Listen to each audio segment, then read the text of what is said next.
here at the London Wetland Centre to do the main event.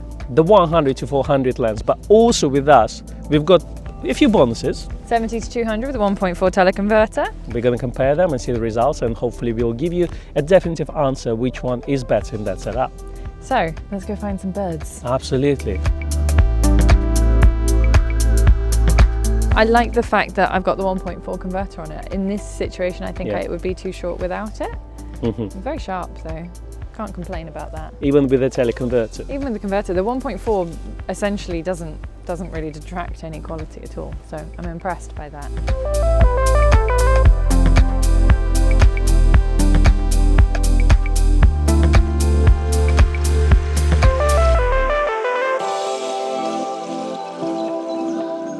The Nikon Z 100 to 400 f 4.5 to 5.6 is made up of 25 elements in 20 groups, including 6 ED elements, 2 Super ED elements, elements with nanocrystal and Arneo coats, and a fluorine-coated front lens element.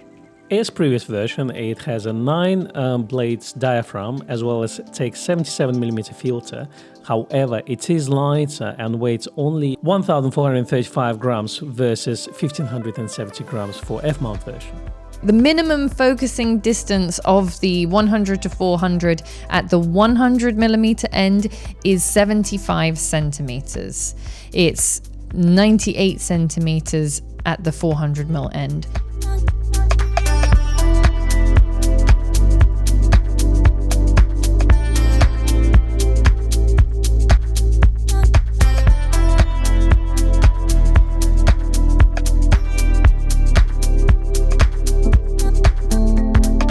You've had the 100 to 400 for a few days so far. Yes. So what's been your sort of instant impression? All right. It's very sharp. It's very fast. I guess having Z9 paired with it helps it enormously. It's an unfair comparison. I haven't had a chance to test with Z6, and I will take a couple more days to do that. But what I can tell you that what I shot, actually 70% of the time I used 1.4 teleconverter attached, and it worked brilliantly. I enjoyed it very much.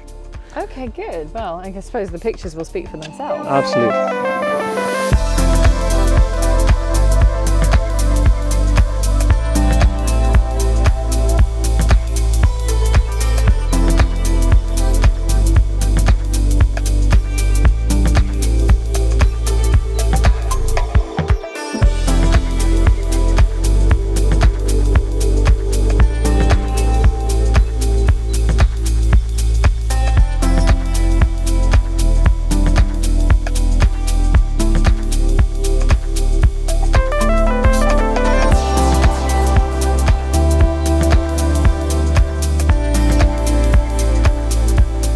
Here we are in a hut. That's where the cool kids hang out.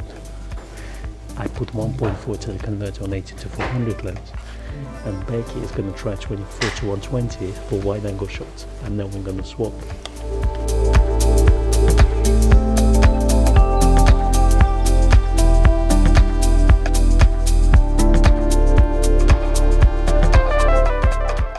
So you see, for here, ideally you want to get 800mm with 1.4 teleconverter because the action is actually way over there. But if you come here for whole day, and bring a loaf of bread, you never know. Can't bring a loaf of bread. Don't bring a loaf of bread. Don't feed the birds.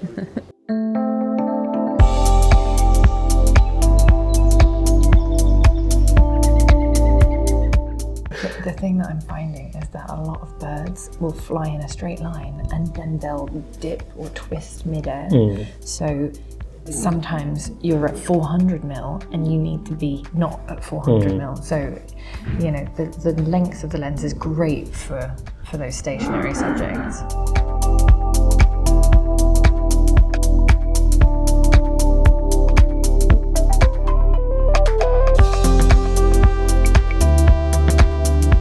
To 400, even with a teleconverter attached, for a situation like this, in most cases we found we're still not close enough. So you may want to get your 600 meter plus lenses. It could be a zoom, or it could be a pro prime lens, or at least if you don't have one, maybe rent for a day.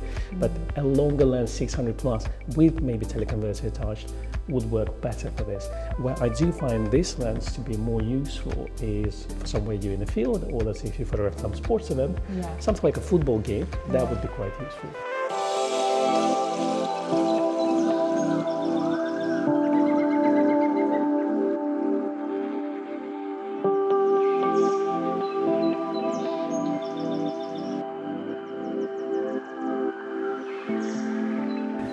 All right, what would you call that thing? A hide?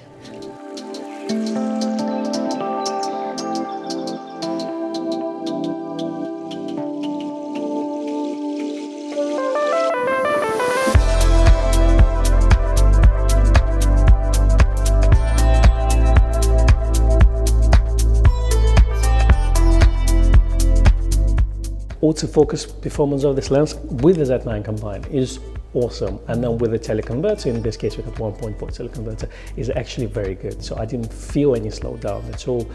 There were a couple of moments of hunting, but that was due to too many birds in there and the camera couldn't figure out which one to focus on. So I don't think that teleconverter actually limited the autofocus performance. It may indeed, but I didn't notice it.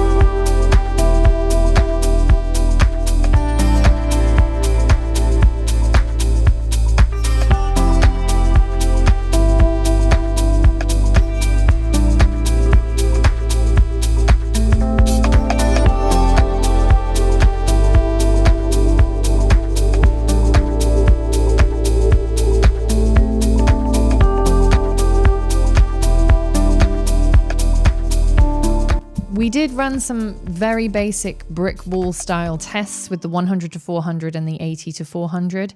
In both cases, we shot wide open and we shot the 80 to 400 at 100 millimeters to give it a fair comparison.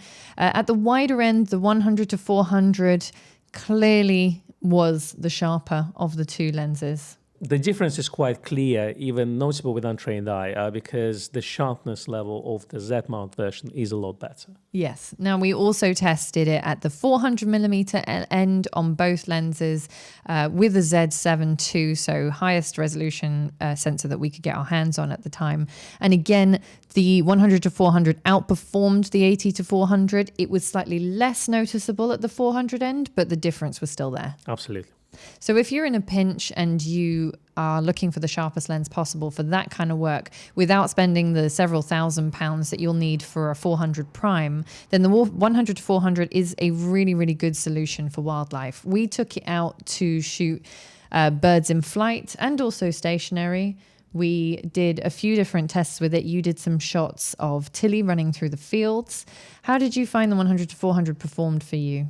Paired with Z9, it's a really fantastic combination. The autofocus speed is fantastic. I think without teleconverter attached, I had about 10% of shots with autofocus. So let's say that's 2 out of 20 per second. With the teleconverter attached, it would go up maybe to about 20%. So still a lot of keepers there, 80% performed really well, and it's almost like watching a stop motion animation. It is when you're shooting with the Z9. Now on the Z6, I managed to use the 100 to 400 both with and without teleconverter. Obviously, you don't get as much detail on a Z6 because it is a lower resolution sensor, but I still found, okay, the autofocus system struggled a bit with situations where there were birds in flight and subjects that were moving. That was down to the camera more than the lens. Again, I didn't notice a difference between the AF speed with or without the teleconverter. But in terms of image quality, I was very pleased with the results that I got.